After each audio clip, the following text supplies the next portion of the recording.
Alrighty guys, this is part 6 of my Donkey Kong Country 2 Let's Play, and great way to start is by going to save! Jeez, I didn't realize that I really saved this much. You know, we could probably make a drinking game out of it. Everybody just get some shot glasses and take a drink every time that I go to save.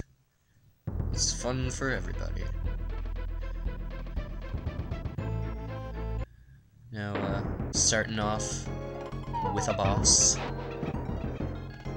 Looks a bit like Clubba, doesn't he? They just kinda turned Clubba gray.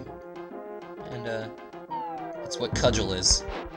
Not sure if they're supposed to be related, or if really he's just a color scheme change. I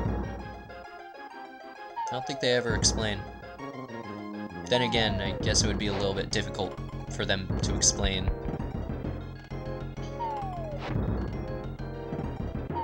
I mean, how would they explain it? See, if this was a modern video game, then, like, you'd have a 5-minute opening cutscene before the boss battle, and Cudgel would, like, show up. He would, like, sneak up behind you in the woods or something, and be like, "Hello there!" I don't know why he has that accent, but I just imagine he'd go, "Hello there, I'm Cudgel." And then Dixie would be like, "Oh, hey, Mr. Cudgel, we're just going through your woods is all." And he'd be like, "Oh, you are you? Well, make sure that you're safe. These can be dangerous woods." "He sure will be safe, Mr. Cudgel." And then they turn to walk away, and then Cudgel, like, holds up his big club thing, and then Diddy turns around and is like, "Whoa, watch out!" And then he tackles Dixie over, and they land on the ground, and then Cudgel starts laughing. "Oh boy, I'm gonna have fun killing you!" And then you fight Cudgel, and after you ultimately beat him, there would be another cutscene where, like, he's lying on the ground, like, dying, and, like, guts are spilling out of his chest or whatever. And Diddy's by his side is like, "Mr. Cudgel, why'd you do it?" And then he'd be like, "My brother Clubba was always the good one in the family. I just wanted to be better than him." And then he dies on account of the guts that are sticking out of his chest. But that's what would happen if this was a modern video game, I feel like. That would be a very Metal Gear Solid kind of cutscene. Like, every time you kill a boss, there's like a 10-minute cutscene afterwards that makes you feel bad for killing them. Not saying that's a bad thing. Oh, I love the honey levels. Well, love is a difficult word, but I just love one animation in particular. Dixie has an animation in these levels, and it happens when she's holding onto the walls. And it's just the cutest thing.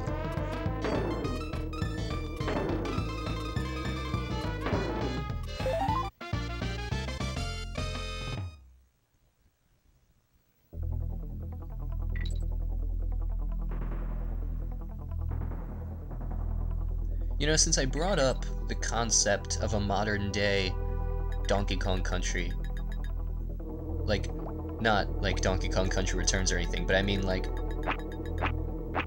a modern Donkey Kong Country, as in, like, done in the style of every other video game that's come out in, like, the last couple of years. Like, imagine if Donkey Kong Country was a first-person shooter. I don't know how that would work, but just imagine it. That'd be crazy. I'm not saying there's anything wrong with first-person shooters, necessarily. I mean, I think there are a bit too many on the market, but you know what? Every console generation has too many of one particular genre on the market. Like, it used to be platformers, it used to be fighting games, it used to be RPGs. Now it's first-person shooters. And I mean, they'll probably go out of style someday. Or maybe not necessarily go out of style, but, you know, qu'est-ce que c'est? I don't think that's the appropriate French term to use there, but qu'est-ce que c'est? I don't even know what it means. I just say it sometimes because it sounds fancy in French, and people don't normally question you when you say it.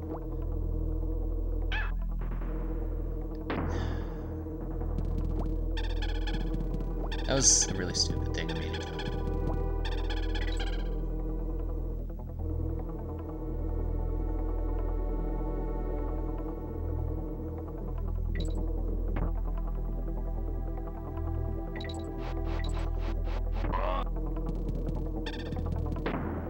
Dixie!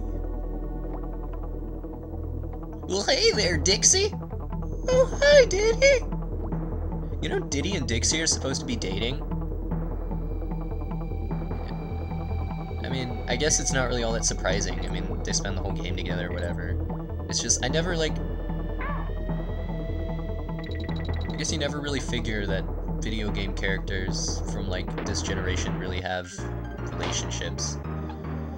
I don't know why I keep doing that thing, like, oh, if I sacrifice one of the monkeys, then the other monkey will be invincible, so I can walk right through the bee. It's worked out maybe once. Oh, look at that! Look at that! Look at that! She eats the honey off the wall! Isn't that just the cutest thing? She just hangs on the wall and is just like, hey, I'm hanging on a wall made of honey. I'm just gonna eat this honey. I mean, nobody else is gonna eat it. I mean, the bees are just hoarding it all to themselves. I mean, I'm gonna have some. And I'm gonna kill a bee that tries to tell me otherwise. But yeah, Diddy and Dixie are dating. DK and Candy are dating, but I guess everybody knew that.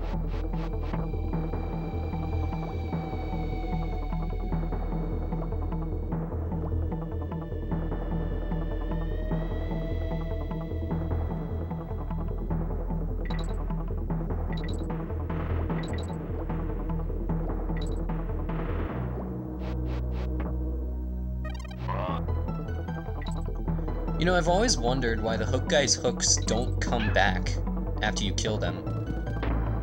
I mean, when they're alive, their hooks always come back. But once you kill them, their hooks just go right off screen and don't come back. I mean, do they have, like, magnetic, like, wrist things? Do they... Is it, like, where the like, hook hand attaches to, you know, the hook hand attaches to the wrist? Is it, like, magnetic there?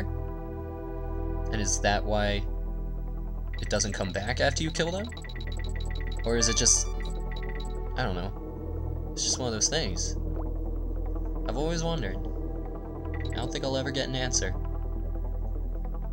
God, it's always the spider. I mean, there was that one time it was the swordfish, but it's always the spider right when, at the end of the level, when there are those little signs that say, no spiders beyond this point. It's always the spider for me. I almost saved there, but I didn't. So, you can keep your blood alcohol concentration at least diminished for a little while. This level. Ah, so many fond memories of this level. All of the, well, they're not really minecart levels, but they work similar to the way that the minecart levels do in the first Donkey Kong Country. But they're all fun. In this game, I think they're just great. And the music... I hesitate to say that the music is great in these levels, because it's more creepy. I mean, people start screaming. Right there. It's terrifying. This game is just dark. I mean, it's not like dark, but it's got some darkness to it.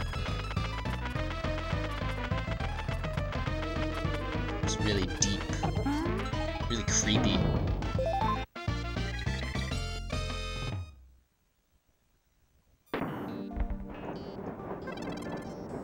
Ayo.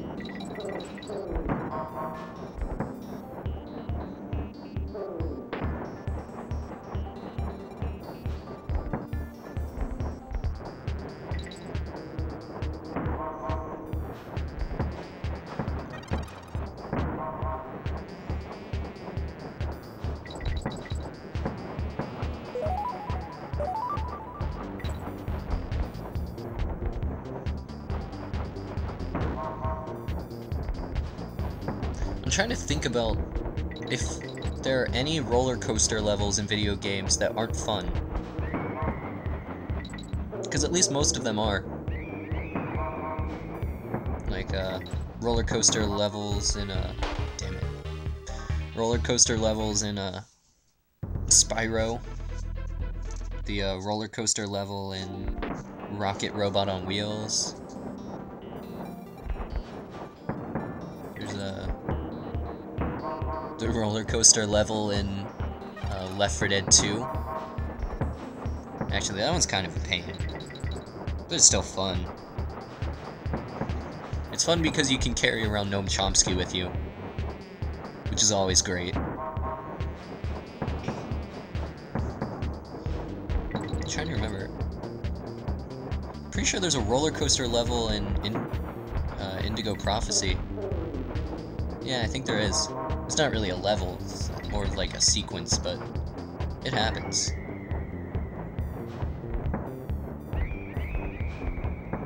And yeah, that one's actually kind of a pain too. I guess it's more mutually exclusive than I realized. Oh well. Got another Bramble level coming up. Always a fun time. Go ahead, guys, get your shot glasses ready. Send one down the hatch. And, yeah, that's all for this time. Check out my next video when I post it up, everybody. Bye, guys.